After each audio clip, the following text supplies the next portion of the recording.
Muito bom. E, e a gente volta, né, agora lá no livro Justiça Divina, para a gente retomar a leitura que nós paramos na última aula, né? Agora, só saber, alguém tem alguma pergunta, alguma colocação sobre essa questão? Se não, nós vamos lá no livro Justiça Divina. Só um minutinho, tá?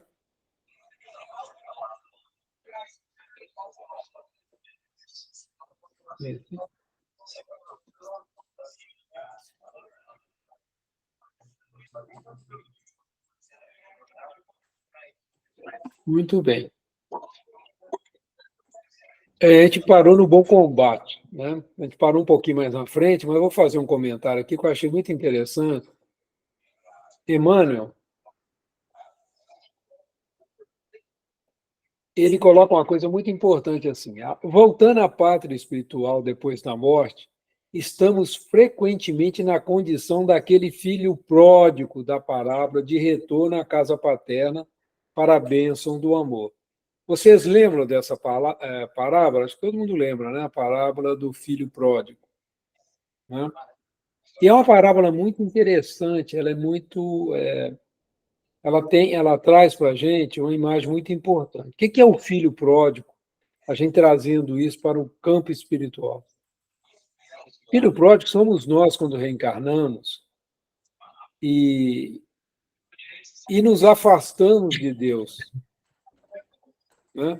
A gente recebe toda a oportunidade de fazer o bem, a gente recebe na família aqueles que nós temos que reparar junto a eles, as faltas que nós cometemos, aqueles que nos ofenderam também têm a chance também de reaver, né, o perdão, a nossa concórdia, e que muitas vezes a gente faz.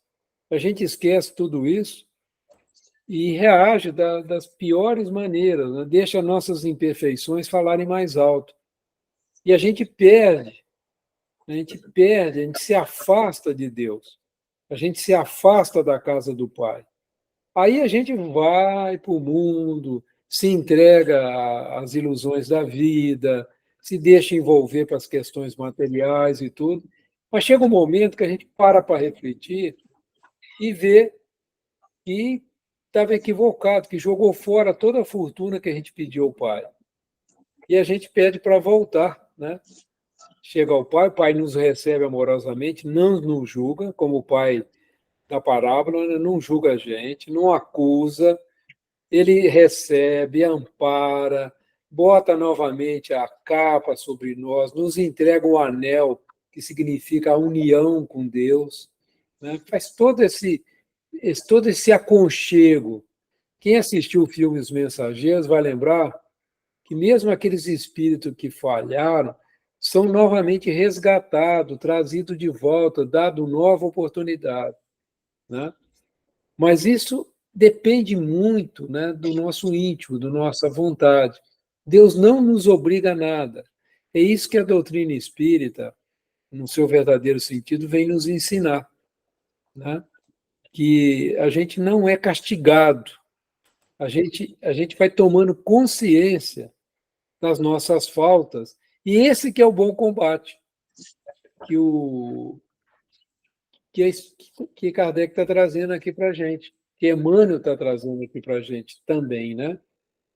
Então, quando a gente volta para o mundo espiritual como filho pródigo, a gente tem a emoção do reencontro com Deus, a alegria da redescoberta. Oh, gente, eu pisei na bola, eu errei nesse ponto, eu errei naquele. A consciência da gente apontando, né, aonde a gente caminhou. É lógico que tudo isso leva ao sofrimento no mundo espiritual, é natural isso. Mas a gente não deixa de ser amparado em momento algum. Esse que é o ponto-chave, né? Isso que é muito rico na doutrina. Entretanto, em plena festa de luz, quase sempre desempenhamos o papel do conviva, do cérebro deslumbrado, trazendo espinhos no coração. Por fora é o carinho que nos reúne, por dentro é o remorso que nos fustiga. Então, gente, nós que estamos encarnados, né, que nós que estamos ainda na carne, Não percamos de maneira nenhuma as oportunidades da gente se conciliar com aqueles que trazem dificuldade para a gente, da gente procurar corrigir alguns rumos que nós já tomamos consciência que não está bom, as imperfeições que nós já vimos que nós precisamos corrigir. Façamos isso, né? Quando a gente ignora, tudo bem, mas no momento que a gente toma consciência, essa é a grande oportunidade para a gente não voltar para a casa do pai como um filho pródigo, né? E aí ele coloca, né, a retaguarda que obscurece, a êxtase e dor, né? É tudo interno, porque quanto mais imperfeições nós tivermos no coração, mais sofremos no mundo espiritual, né? Mas nós não deixamos de ser amados por Deus. Nós não deixamos de ter oportunidade de voltar à vida, de expiar nossas faltas, de resgatar as nossas faltas, né? Essa que é a alegria da tomada de consciência que as nossas vidas estão nas nossas mãos, né? De mais ninguém. Nem Deus interfere nas nossas escolhas. A gente só sofre consequência porque tem as leis divinas, né? Que estão muito bem descritas no livro dos Espíritos, mas o esforço é nosso, né? A vontade é nossa. Então, esse é o bom combate, né? Que vale a pena todos nós trabalhar, né? Esperança e arrependimento, né? Reconhecido as mãos luminosas que nos afagam, muitos de nós sentimos vergonha das mãos sombrias que oferecemos, né? E porque a lei nos infunde respeito à justiça, aspiramos debitar aos nossos próprios o necessário bulinamento e a suspirada felicidade. Quanto a gente não corrigir ainda nossas imperfeições, quanto a gente não pagar o último centil, o que significa isso? Quanto a gente não corrigir todas as imperfeições que nós trazemos no coração, nós ainda não vamos conseguir sentir a verdadeira felicidade, né? Então, esse é o combate, né? O verdadeiro combate que Paulo tão bem nos trouxe, né? Na sua vida, nos seus exemplos de vida, e que nós precisamos fazer a nossa parte nisso, né? Então, quando a gente está nessa situação no mundo espiritual, vendo as atrapalhadas que nós fizemos, erro que nós conseguimos, porque no mundo espiritual não tem jeito, gente, a coisa se clareia, né?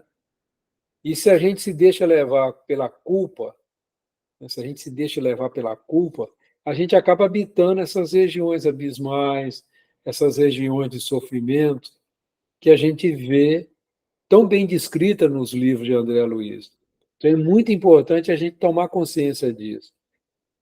Errou? Errou. Tá? Estou culpado, mas vamos tentar de novo, vamos buscar uma forma de corrigir isso, né? Perguntar a Deus, o que queres, Pai, que eu faça a partir de aqui que eu tomei consciência disso, né? E a gente não se deixar levar, né, por esses pensamentos de culpa, de autoflagelação, né? Que isso é isso que o Allan Kardec tá nos alertando e nos orientando, né, nesse bom combate. Então, o que a gente pede? Rogamos dessa forma a reencarnação, a guisa de recomeço, buscando a tarefa que interrompemos e a feição que traímos, o dever esquecido e o compromisso menosprezado, famintos de reajuste. Agradece assim, nós paramos aqui nesse ponto. Agradece assim o lugar de provas em que te situas. Gente, uma das coisas que a gente vai descobrindo com a doutrina espírita é que a gente está no lugar certo, com as pessoas certas, na convivência com elas. Não tem nada errado na nossa experiência. Por mais difícil que esteja, por mais difícil que esteja, né, nós estamos passando pelo que nós precisamos, é o melhor para a gente. Né? E Emmanuel coloca o corpo doente, o companheiro difícil, o parente complexo, o chefe amargo e dificuldade constante são oportunidades que se renovam. Todo o título exterior é instrumentação de serviço. A existência terrestre é o bom combate. Desde que a gente traga no nosso coração esses valores trazidos por Jesus até nós. E esse é o ponto-chave, a gente não perder o norte dos ensinos de Jesus. Vou dar uma paradinha aqui. Alguém quer complementar, colocar mais um ponto? Eu acredito que não tem ninguém aqui entre nós que não esteja passando pelas dificuldades, né, gente? Acho que todos nós aqui temos as nossas lutas, temos as nossas, vamos dizer, dificuldades físicas, né? Morais. Então é interessante, né, esse ponto que Kardec traz para nós aqui. O bom combate acontece aonde, gente?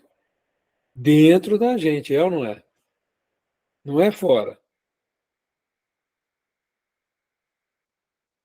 Uma das coisas que eu venho assim vivenciando é quando a gente está num conflito, a força que tem o silêncio. Não sei se vocês já observaram isso. Quando acontece uma dificuldade, um conflito em casa, um desequilíbrio, isso acontece, como o silêncio é importante para que a paz se faça. A gente se calar, dar um tempo, pensar, né? Não sei se vocês já vivenciaram esse remédio, né, que o Chico ensinou para a gente, a água da paz, né? A gente colocar, encher a boca d'água e não engolir. E se a gente for falar, sabe o que acontece. Então a gente fica com ela na boca, faz um silêncio. Então esse é um dos ensinos preciosíssimos. E a gente tem uma pressa para rebater, né, às vezes. Eu falo isso por mim, né, gente? Eu não posso falar por você. De querer bater de frente e tal, colocou o nosso ponto de vista. E às vezes a gente precisa fazer silêncio para poder entender o lado, o outro ponto, né, que a outra pessoa está trazendo para a gente. E se a gente tem um pouquinho de calma, a gente acaba vendo que ele tem, é interessante o que ele está colocando, é importante o que ele está colocando. Então, esse é um dos combates difíceis, né? Algum comentário, pessoal? Está tranquilo? Nós estamos tocando em pontos assim que mexem muito com o interior da gente, né? Com com as dificuldades. Quando a gente vai falando essas coisas, eu acredito que cada um de vocês está lembrando de algum momento, de algum conflito, de alguma situação, né? E é natural isso, gente. Esse para renovar, a gente precisa olhar, né, para dentro. É muito normal isso. E a gente pode ir ajustando, né? Ô, Nilza, por favor. Oi, Antônio. Boa noite para todos. Eu não falei. Você está me ouvindo bem? Muito bem. Não, Vive em claro. eu ia comentar o que você está falando, né? A respeito do bom combate e, e, e essa a parábola do filho pródigo, que eu demorei para entender. É engraçado, a gente vive quase um século para poder entender algumas coisas, né? Porque a gente lê a parábola do filho pródigo e sempre acha que aquela história é dedicada àqueles dois irmãos e tal, né? Eu demorei para entender que todos nós somos filhos pródigos, né? E eu achei interessante, mas faz pouco tempo que eu entendi isso. Eu vou falar a verdade. Faz pouco tempo que eu entendi que nós todos somos filhos pródigos. Porque a gente sempre está arrependendo, está sempre voltando para casa, né? Sempre pedindo perdão, né, para Deus, o Pai Nosso, né? E é interessante demais isso. E o que você estava falando a respeito de passagens difíceis, como diz o Emmanuel, né? O corpo doente, companheiro difícil, parente complexo. O corpo doente, eu vou falar uma verdade para você. Às vezes a gente precisa sim do silêncio. Esse silêncio aí eu já aprendi. Quando uma pessoa vem e fala uma coisa e você tem vontade de falar outra, é isso aí que você diz.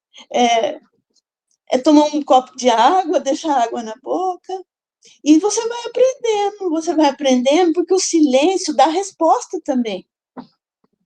Às vezes faz eco. Aquilo que você falou e não respondeu, faz eco na outra pessoa. É interessante isso. Então, você fica calado, aquilo vai ressoando. A própria pessoa vê o que ela falou e vê se aquilo que ela falou realmente era o que teria que ser falado, né? Ecoa. Então, o silêncio faz ecoar as coisas que a gente fala em horas não determinadas certas, né? Mas o corpo doente é o que eu ia dizer. Como é bom a gente, depois de uma doença, ver como é bom tá bom. É a coisa melhor do mundo, porque a gente não agradece quando tá bem e tá sempre reclamando. Eu peguei a dengue, né? E foi uma dengue desgramada que eu peguei. Eu não imaginava que aquele pernilonguinho pequenininho ia me derrubar do jeito que me derrubou. E eu não queria ir no hospital, porque eu falei, não, eu vou tomando água, vou melhorar. Mas cada dia era um sintoma diferente. E pior, estômago, cabeça, ia piorando. Mais de 15 dias. Aí eu fiquei numa depressão, porque mexe com a cabeça. A dengue mexe até com a cabeça. E eu pensei até que eu ia morrer. Falar a verdade para você. Quando eu sarei, voltei, sou a pessoa mais grata do mundo. Eu fiquei tão feliz. Então, tô assim, gente, felicidade existe. Depois que você fica doente, você volta a ser boa, a felicidade existe.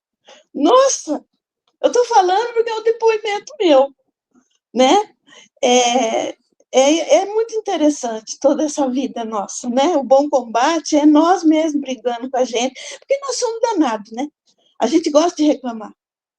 E a gente teria só que agradecer. Essa é a verdade, né? É só isso que eu queria falar. Muito bom, Nilza, isso aí.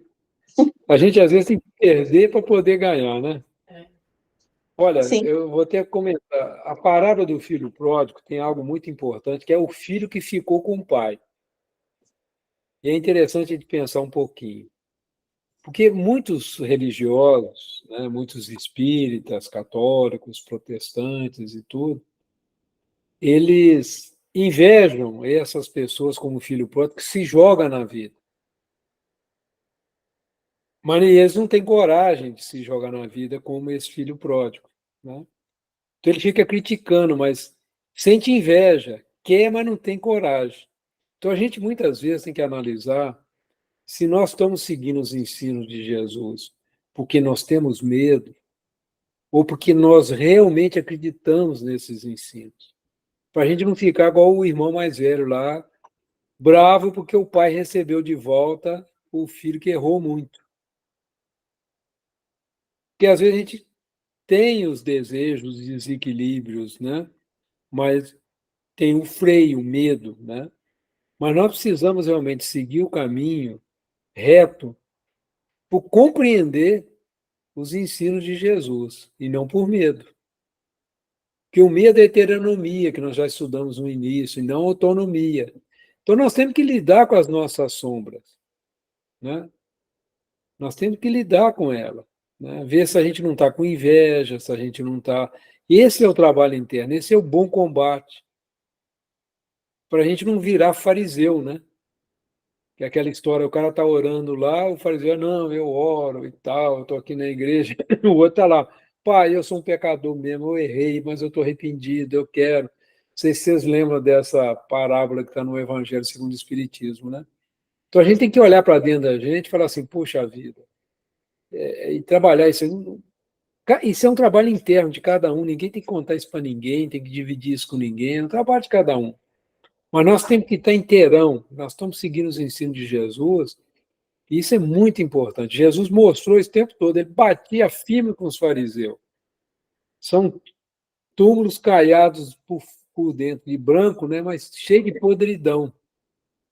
Então é muito importante a gente lidar com essas e ir retirando essas imperfeições que nós trazemos, essas dificuldades. Esse é o grande trabalho que a doutrina espírita nos chama. Não é para fazer isso com violência, é para fazer isso com amor, a gente sabe que isso leva tempo, mas a gente não pode cair nessa armadilha de ter esse comportamento do outro filho, né? Que você vê que a parábola do filho pródigo, ela mostra os dois lados. E os religiosos têm muito disso. E acontece distorções como nós estamos vendo, né? A pessoa assume o celibatário, né, o celibatário, e depois tem esse comportamento que está trazendo uma dor de cabeça imensa para a igreja. Né? A gente tem visto isso aí acontecer. A gente se vestir a túnica do espiritismo e agir de uma maneira não muito digna com as outras pessoas, né? Escondendo o lado escuro. Porque é muito interessante, quando a gente tenta abafar aquilo que a gente tem de negativo, só piora. Nós temos que encarar de frente. É isso que o Espiritismo traz para a gente. Pai, o Paulo é danadinho, ele fala assim, pai, eu ainda não faço todo o bem que eu quero, mas faço o mal que eu não quero. Isso é muito da nossa natureza, e é muito normal isso. Esse é o combate que o Paulo nos ensinou. Paulo ensinou isso maravilhosamente. Quando ele coloca essa frase bem, pai, ele falou assim, gente, isso é normal, pessoal. Né? A gente ainda fazer o mal que a gente não quer, e não fazer o bem que a gente quer ainda. Que tem essa parte interna nossa ainda que precisa trabalhar isso, tem que olhar para ela com carinho, com respeito, né? Que as pessoas acontece um erro muito comum dentro de quem estuda a doutrina espírita, que acha que a gente tem que suprimir os instintos. Não, nós temos que divinizar nossos instintos. É normal ter medo, né? Mas a gente não pode se deixar ser tomado pelo medo. É normal ter raiva, mas nós não podemos deixar que a raiva guie as nossas ações. E a gente vai sentir essas coisas, a gente vai sentir. Mas na medida que a gente vai se espiritualizando, que a gente vai trabalhando essas sombras que existem dentro de nós, a gente vai ganhando equilíbrio. É disso que Emmanuel está trazendo aqui para a gente. A existência terrestre é um bom combate, porque é na convivência que a gente vai vendo esse lado menos feliz da gente, né? Que a gente vai aprendendo a fazer silêncio, que a gente vai... Porque as pessoas só fazem a gente sofrer se a gente deixar. Não sei se vocês já observaram isso. Se alguém faz uma crítica contra a gente sentir raiva por causa disso, é uma decisão interna nossa. A pessoa pode fazer a crítica que quiser. A gente absorver isso, que é uma decisão nossa. Sentir raiva, sentir inveja, sentir ódio, são decisões internas nossas. E qual é o bom combate? É não se deixar dominar por isso. Falar com vocês que é fácil seria um hipócrita total. É muito difícil nesse estágio evolutivo que nós estamos, num planeta de provas e expiações, acabando de sair da animalidade. Nós estamos acabando de sair. Não sei se vocês já tomaram consciência disso. Né? Por isso que a gente vê que ele é capaz de matar uma criança. Nós estamos assistindo isso. Nós estamos muito próximos ainda. Né? Nós estamos vivendo um planeta muito misto, né? de condições espirituais. Mas é bom a gente observar isso e fazer o trabalho. Né? Que reconhecer como filho pródigo, falou assim, puxa vida, eu estou passando um perrengue aqui, na casa do meu pai, os servos lá têm melhor condição do que eu. Vou voltar para lá. E ele está voltando por interesse. Isso que é muito interessante também. A gente volta para a casa do pai e quer o aconchego de Deus, quer cuide, mas qual é o nosso interesse? Aliviar a dor que nós estamos passando por ela. Ainda é algo ainda muito primitivo ainda. Mas muito bom a gente saber que tem Deus, que Ele nos ampara. Não sei se vocês já pensaram nisso. Né? A gente busca a Deus para quê? Pai, alivia minhas dores, Pai, me ajuda, me dá uma mão, estou passando um perrengue danado. Né? A gente busca a casa do Pai nessas horas de muita dor. o interesse de amenizar, mas depois, com o tempo, eu acredito que a gente vai aprendendo, né, a controlar melhor nossos instintos, a fazer melhor nossas escolhas, aí a gente vai crescendo espiritualmente. Mas esse é um trabalho, esse é o bom combate que a Emmanuel está trazendo aí para a gente.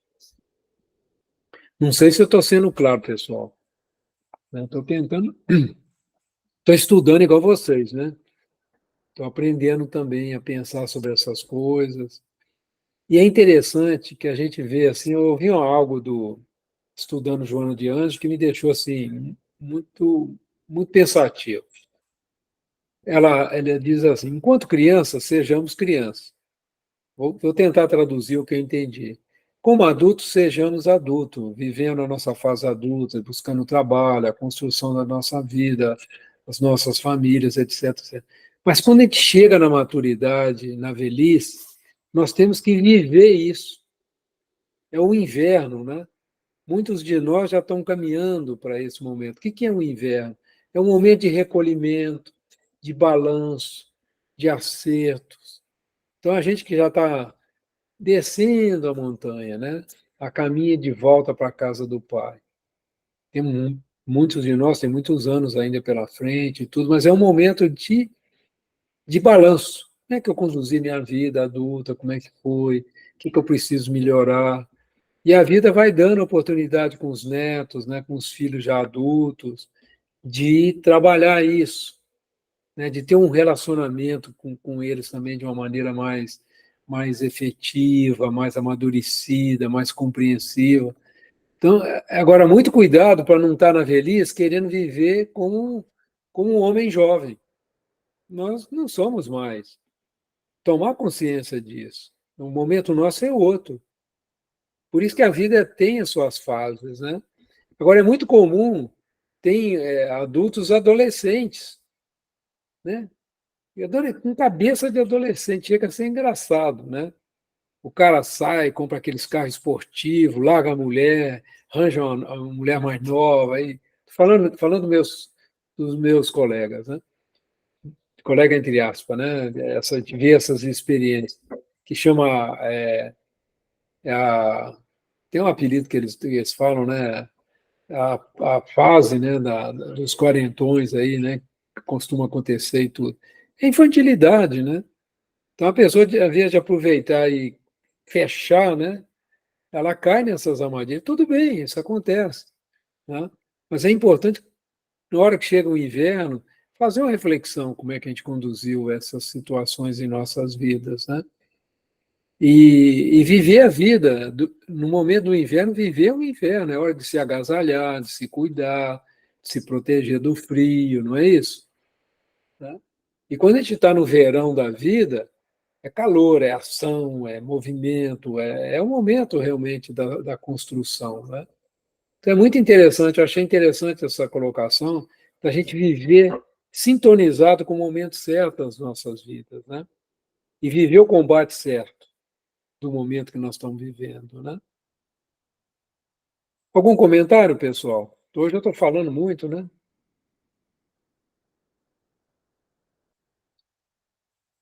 Defeito e imperfeição, débito e culpa são inimigos que nos defrontam. Olha que interessante, defeito e imperfeição, débito e culpa são inimigos que nos defrontam.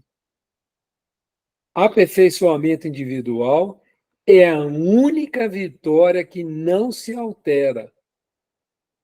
Em toda parte, o verdadeiro campo de luta somos nós mesmos. Então, o defeito, a imperfeição, o débito e a culpa que são inimigos, não são as outras pessoas. As outras pessoas só são os espelhos onde as nossas imperfeições, nossos defeitos e as nossas culpas se refletem. A mente é o espelho da vida. Então, a nossa mente, né, nós vamos trabalhar muito isso. E o grande trabalho nosso, o grande chamamento da doutrina espírita, da doutrina cristã, é o aperfeiçoamento individual. Ninguém está condenado isso é muito importante, a sofrer eternamente. Pelo contrário, todos nós estamos condenados a nos tornarmos seres felizes, completos, íntegros. Essa é a nossa condenação, a condenação da evolução. Todos nós vamos um dia atingir a perfeição possível, né? Então, quando nós trazemos o verdadeiro campo de luta para dentro de nós mesmos, aí nós estamos vivendo verdadeiramente a doutrina espírita, verdadeiramente os ensinos de Jesus. E o nosso relacionamento é super importante. A gente não pode se isolar. Se a gente se isolar, a gente não aprende, né? Então é muito importante. Eu achei essa mensagem de Emmanuel muito apropriada, né? Claro, ele está ali junto com o livro O Céu e o Inferno, trazendo realmente assim uma reflexão muito profunda para todos nós, né? Algum comentário, pessoal? Senão voltaremos ao livro O Céu e o Inferno. Tranquilo? Sem comentários? Então vamos lá. Vou trocar aqui parar essa apresentação e colocar outra aí para nós. Vamos em frente. Fala, Fábio. Vamos em frente. Vamos em frente, então. Só um minutinho.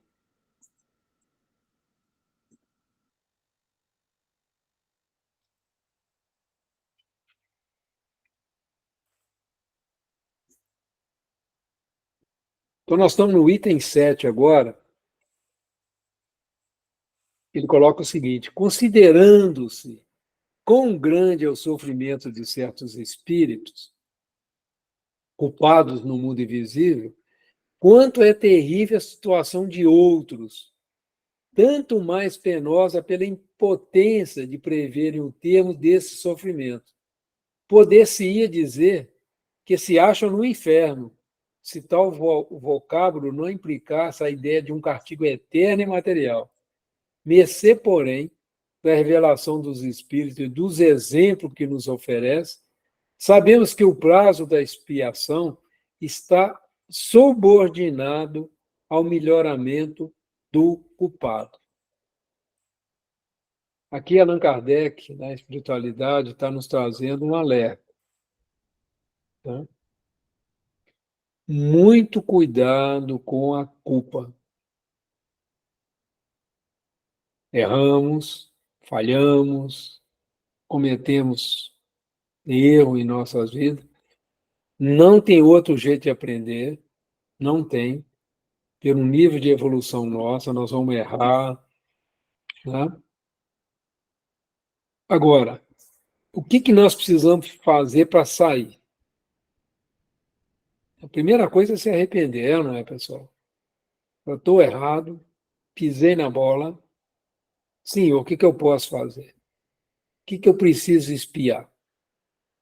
E como que eu posso reparar essa falta?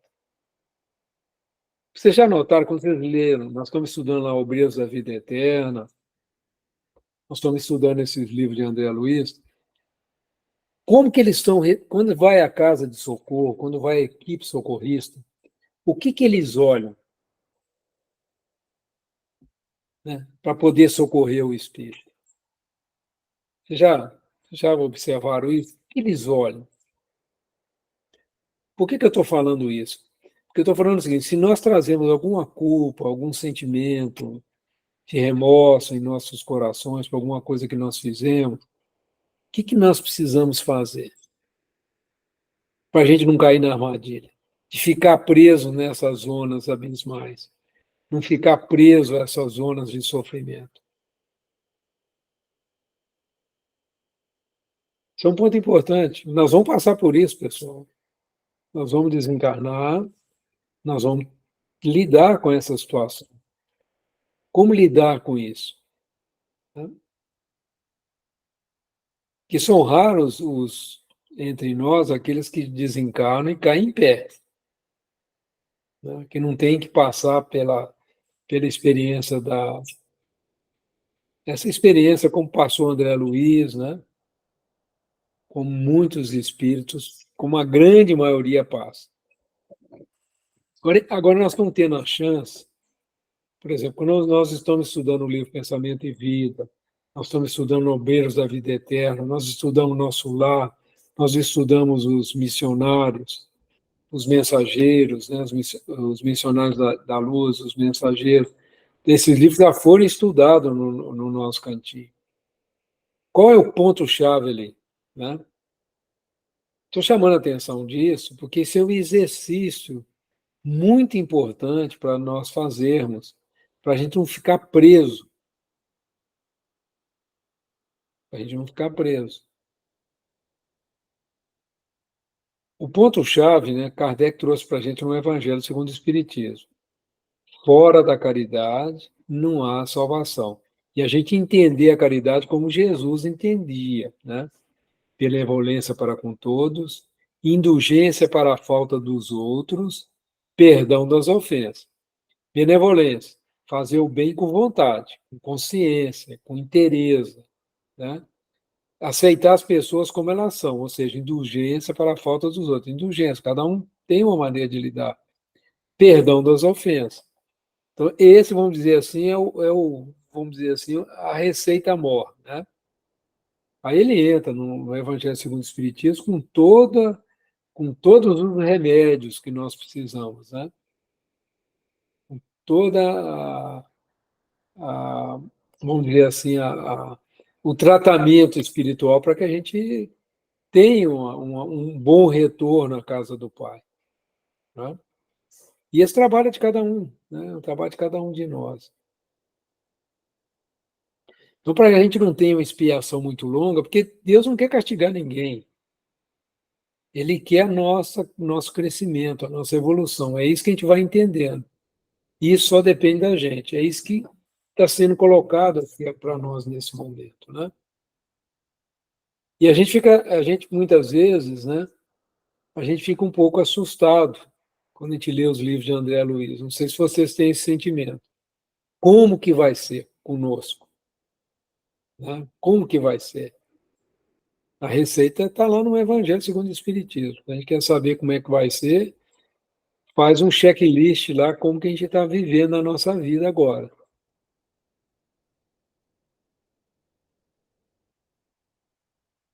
Então, algum comentário, pessoal? Porque eu estou falando muito, né?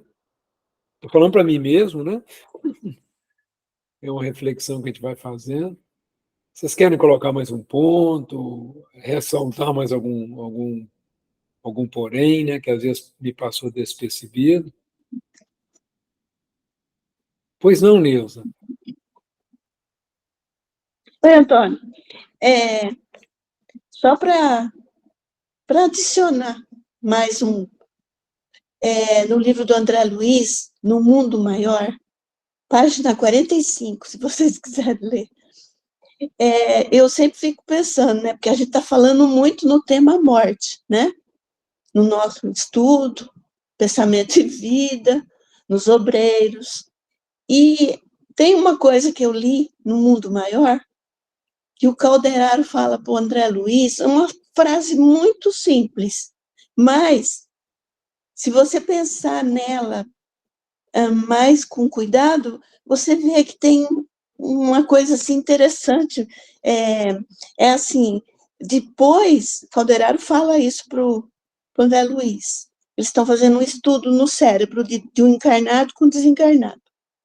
Mas aí ele fala, depois da morte física, o que há de mais surpreendente para nós é o reencontro da vida.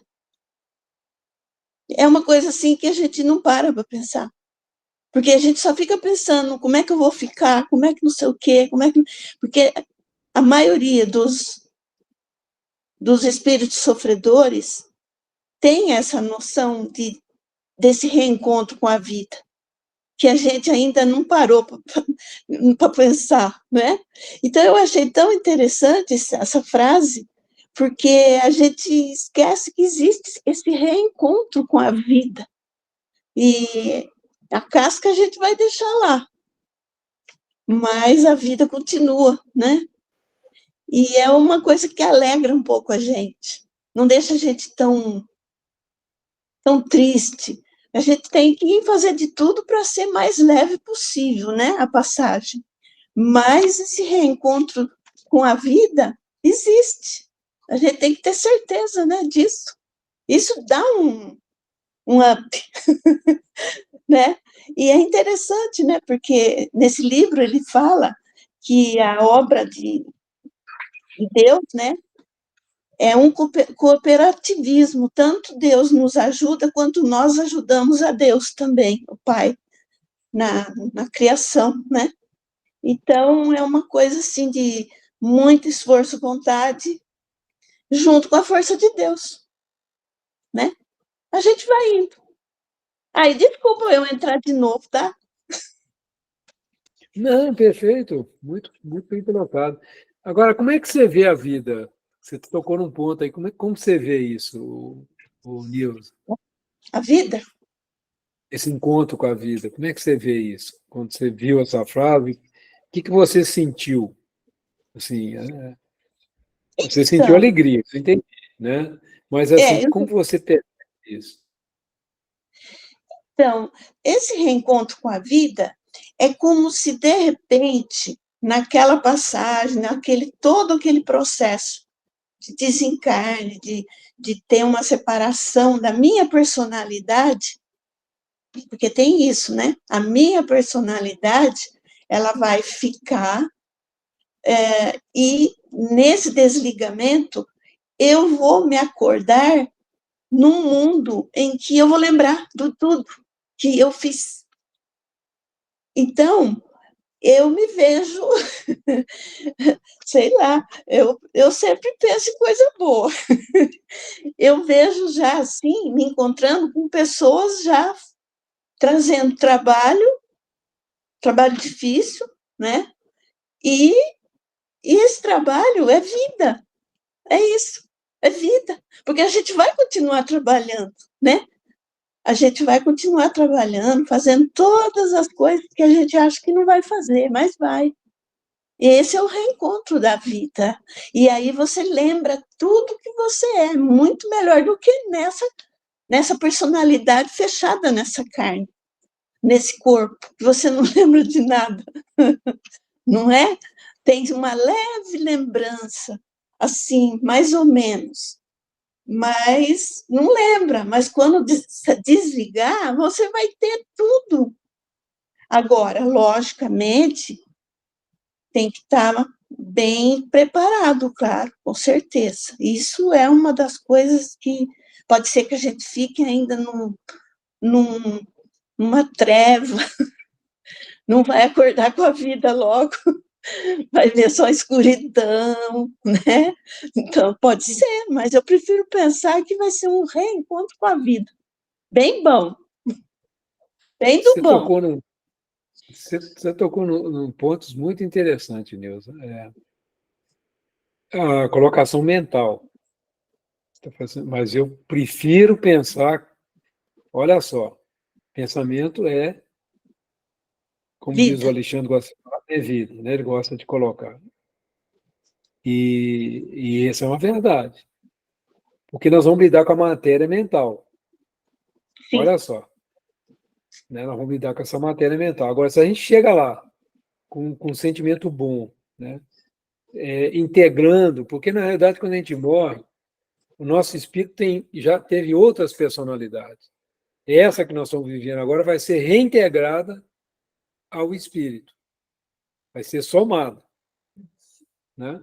O espírito é o todo, né? Então é mais uma experiência que você soma, né, ao seu espírito, é mais um aprendizado que ele tem, é mais uma evolução que ele tem, né? Então isso é muito rico. Agora, como que a gente, com a mente da gente está, isso aqui é fundamental, né? Isso que é fundamental. Você que foi enfermeira, eu fiquei pouco tempo na enfermaria, mas eu vi a diferença entre aqueles que tinham uma posição otimista diante da doença e aqueles que tinham uma visão pessimista. O otimista curava rapidinho. O pessimista, algumas vezes, até vinha falecer, vinha desencarnar. E era interessante, eu era um molecão na época, né? Mas a gente observa essas coisas. Não sei se você, ao longo da sua caminhada, você observou isso. Então, se a gente vai para o mundo espiritual, já esperando ir para o umbral e passar um perrengue danado, já está mais, como diz outra, a cama já está mais ou menos feita, na minha maneira de entender. Posso estar falando uma bobagem, mas eu acho que o pensamento vai pesar muito nessa hora. Então, eu acho que o pensamento ele já está sendo criado em nós nessa encarnação, e é legal, que nem você falou, um paciente que tem positivismo no pensamento, eu vou ficar bom, e não murmura, não reclama, ele aceita, porque a aceitação da doença é uma coisa muito importante. A pessoa não blasfema, ela pode pensar lá dentro dela, sabendo de antemão que aquilo talvez tenha aqui uma coisa que passou, eu preciso passar por isso mesmo. Porque aquele que não aceita é muito difícil. A doença parece que não cura, não reage. A parte imunológica da pessoa é devastada, né? Então, Eu acompanhei isso, e é muito claro, eu era um molecão, né? Estava lá com meus 14 para 15 anos. Eu via assim, falei assim, gente, né? E os que levavam na brincadeira, assim, no bom sentido, né? Ria sim, da própria dificuldade, né? E tinha de tudo, né? Enfermaria você vê de tudo. sim. Então foi uma experiência muito interessante, né? Pena que muito jovem não deu para aproveitar 100%, mas é muito interessante essa questão da mente, né? Como a mente ela exerce um poder muito grande sobre nós, né? Sim, Sobre o nosso perispírito, né? A gente vê isso claramente. a gente vê muito paciente, né, é, na parte, assim, vamos dizer, encarnado, e tem hora que você está conversando com ele e você já está vendo que está havendo ali um diálogo já, sabe? A pessoa já começa a sair daquele plano e já querendo. A gente participa muito, né? Já participei muito de estágio terminal. A gente ajuda, né? A, a pessoa a morrer um pouco em paz, né? Então é pensamento, né? Eu tive um primo meu também que eu fiquei com ele no Unicamp e ele estava muito agitado. Então, era uma questão que a família não conseguia agir com ele, mas eu conversando com ele, fui falando para ele esquecer aqueles problemas, porque ele estava desencarnando, né? E ele ficou em paz, morreu em paz. Então, é pensamento, nós temos que nos preparar a pensar assim, não, eu sou uma pessoa ruim, eu vou lá para o umbral. Não, a gente tem que pensar coisas boas, porque pode ser que a gente mereça o umbral ainda, mas talvez pelo pensamento você não vá, você ainda vai trabalhar esse pensamento para ficar numa boa, eu quero continuar trabalhando com a vida, nada de ficar lá morrendo. Porque é um desperdício, né? É um Eu desperdício sei, enorme. Interessante. São reflexões, né? A gente quando lê as leis morais, a gente não pode esquecer nunca, é lei de justiça, de amor e caridade. Então, a misericórdia de Deus está sempre presente naqueles corações que se reconhecem falhos, mas que têm o desejo sincero de se reconstruírem no bem. Então, a hora que a gente vai desenvolvendo esse sentimento de errei, pisei na bola, cometi enganos, mas o meu desejo agora é de reconstruir. E isso faz uma diferença muito grande, eu imagino, e pelo que a gente vem estudando, né, nessa transição. É mais uma reflexão mesmo, né? E a sim, gente muitas vezes foge dessa reflexão.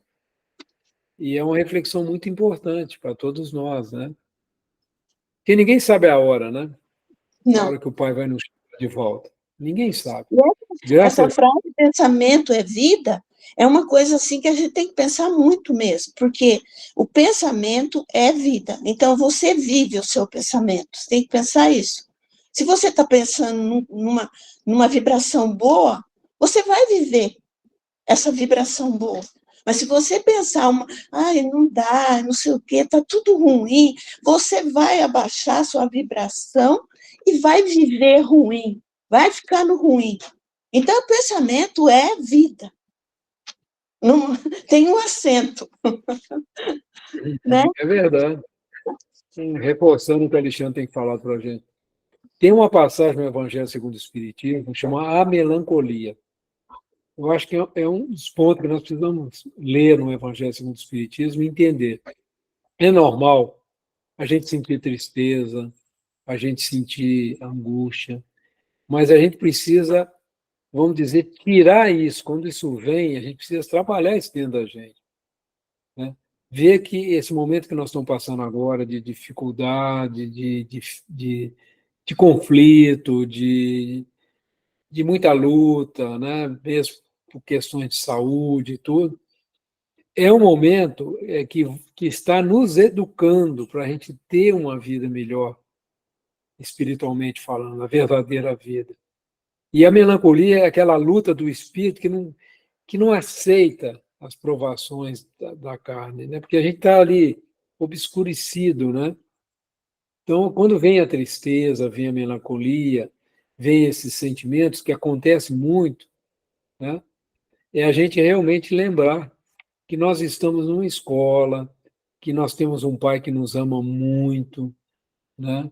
Que é capaz de receber o filho pródigo, de abarcá-lo, de cobri-lo, de colocar sandália para que ele pise melhor, para que ele ande melhor, para que ele não criar diferença, né, para os filhos. Então, é algo assim muito profundo isso que nós estamos aprendendo, né, sendo nos passado. Que nós estamos aprendendo, não sei, mas que está sendo passado para nós. Né? Então, quando eu li essa passagem da melancolia, eu fiquei pensando, falei assim, gente, é normal vir, mas não é normal ficar entregue a isso, né? A gente precisa sempre reagir. É muito interessante esses ensinos, né? Pessoal, já está dando aí o nosso tempinho, né?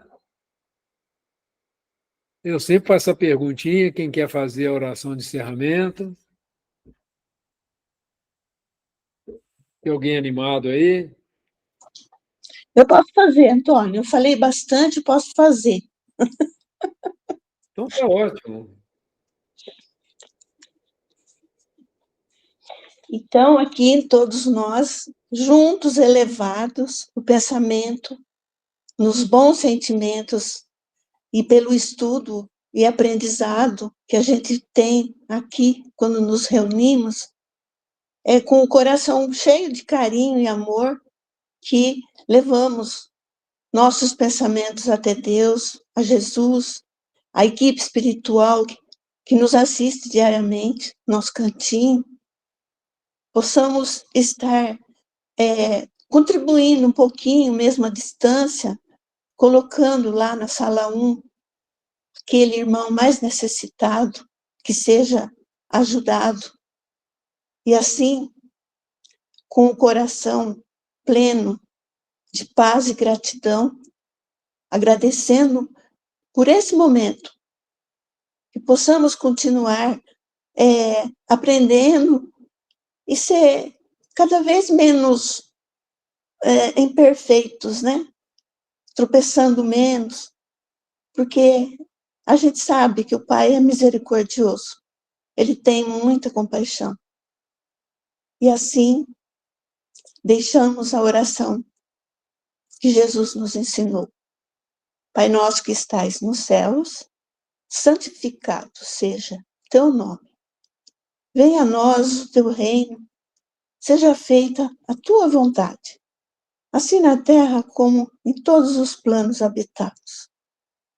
O nosso de cada dia nos dai hoje e sempre. Perdoai as nossas ofensas, nossas dívidas, assim também como perdoarmos os nossos ofensores, devedores. Não nos deixeis entregues a tentações e livra-nos, Pai, de todo o mal. Que assim seja. Amém. Gratidão. Muito